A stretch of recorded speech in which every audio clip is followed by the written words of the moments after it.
Dear students, welcome to my online classes. In this video, we shall discuss about introduction to the chapter Playing with Numbers. Let's learn together. These are the instructions the student must follow. Create a regular study space and stay organized. Arrange the notebooks or classworks ready. Actively participate in learning activities. Be attentive and stay focused. Focus on understanding the concept and prepare your own notes. Make use of this opportunity and learn better. Practice makes perfect. It is impossible to study mathematics properly by just reading or listening. Practice, practice, and more practice. Happy learning together. Students, in the previous classes, you have learnt about number line. What do you mean by number line? A number line is a straight line with number placed at equal intervals or segments along its length. A number line can be extended infinitely in any direction and usually represented horizontally. You can see the number line in the picture.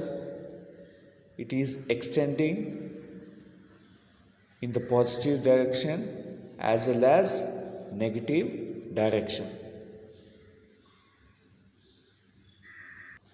Now let's do the activity. Now suppose if we start walking along the number line and collecting some of the numbers. Students, get a box and be ready to store them. I have kept a box ready for myself.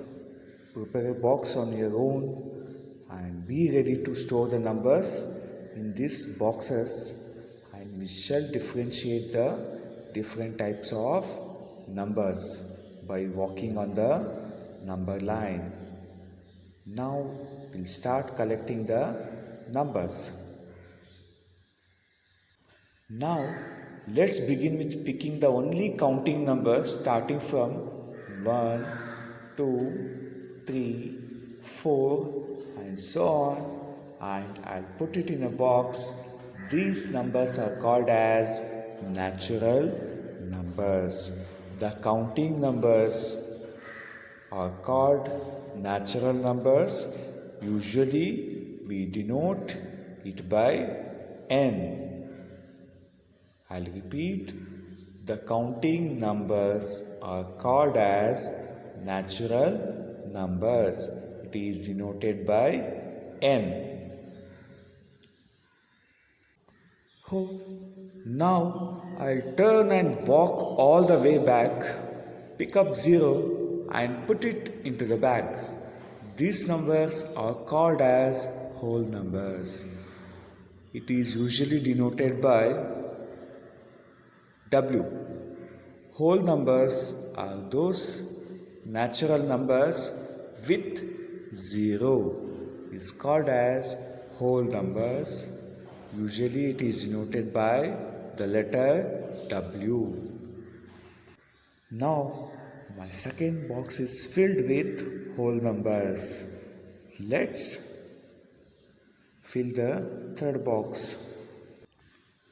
Now I'll pick up all the natural numbers, then 0, then all the negative integers, and I'll put it into the bag.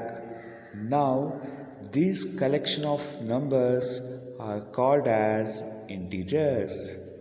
All the positive integers, negative integers and 0 is called as integers. Usually we denote it by the letter Z. I'll repeat, integers are the whole numbers and negative integers. Students, do you observe any numbers still left on the number line? Of course, yes. There are numbers like fractions still left on the number line. if I put all such numbers into the bag, these numbers are called as rational numbers. Rational numbers are those which can be expressed in the form of P by Q.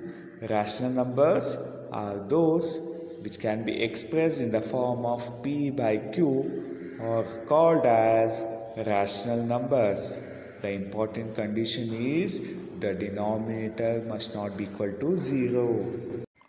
Suppose if there are numbers which cannot be expressed in the form of P by Q, which are opposite to rational numbers, yes, these are called as irrational numbers.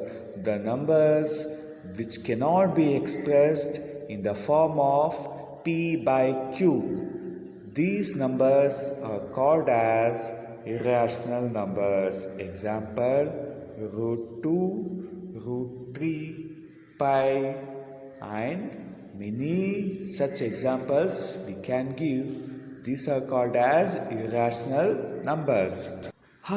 Real numbers. Real numbers are the collection of numbers which include both rational and irrational numbers. Usually we denote it by the letter R. Real numbers are those which include both rational and irrational numbers. Important note, every real number is represented by a unique point on the number line. Vice versa, every point on the number line represents a unique real number. Please understand this note. Students, we have learnt about number line, then classification of numbers, that is natural numbers or counting numbers, whole numbers are natural numbers with 0, then integers, negative integers along with whole numbers are called as integers, rational number which cannot be expressed in the form of P by Q, and opposite of that is irrational number which cannot be expressed in the form of P by Q. Then we studied about real numbers is collection of both rational and irrational numbers. Thank you for watching, students. Hopefully it was useful. Please subscribe, like and share for more videos, and prepare notes on your own so that you can understand it in better way. Thank you.